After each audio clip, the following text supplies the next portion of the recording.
Hello geeks, welcome to Comic Corner with me, J-Man. Today I'm going to be doing one of my favorite Spider-Man stories of all time, Spider-Man Blue. Now this story is great. I mean, it's just one of the most beautifully written love stories of Spider-Man that I've ever read. Too bad it's only a miniseries, so that was kind of a bummer. But be warned people, spoilers ahead. So I'm just going to recommend it right now. Pick this up. You won't regret it. One of the best Spider-Man reads. Even I would say one of the best Spider-Man, the top 3 Spider-Man books I've ever read. So, let's jump into it. So, this book, it's all about remembrance. And basically this takes place after the death of Gwen Stacy. So, Peter Parker makes these video recordings for Gwen, dedicated to Gwen, and how they fell in love, and how how his life was just a mess, and how he was struggling at his prime as a teenager. You know, balancing his social life with Mary Jane and Gwen Stacy, and it's more about, you think it's about how they fell in love, but it's actually more about how they almost didn't fall in love. Now, first thing I gotta say is that the monologue in this book is beautiful.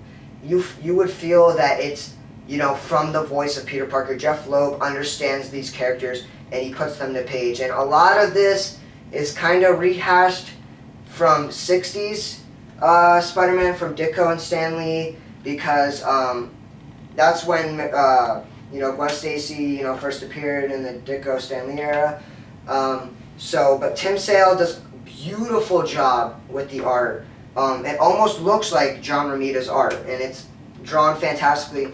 The monologue is what's going to get you in this book. If you're a huge Spider-Man fan, it's going to really grab you in. It's going to really tug your heartstrings. It's a very emotional roller coaster.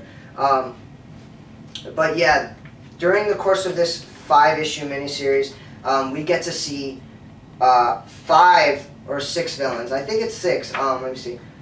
Yeah, we see Goblin at the beginning.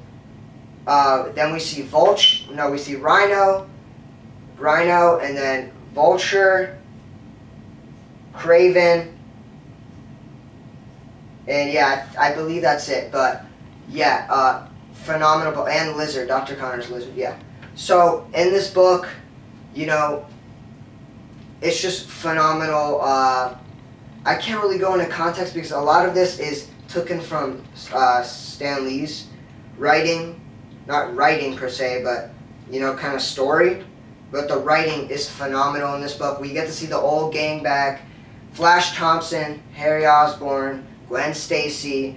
And it's funny because this book, Peter's philosophy and ideals in this book is things have to get really bad before they get really good.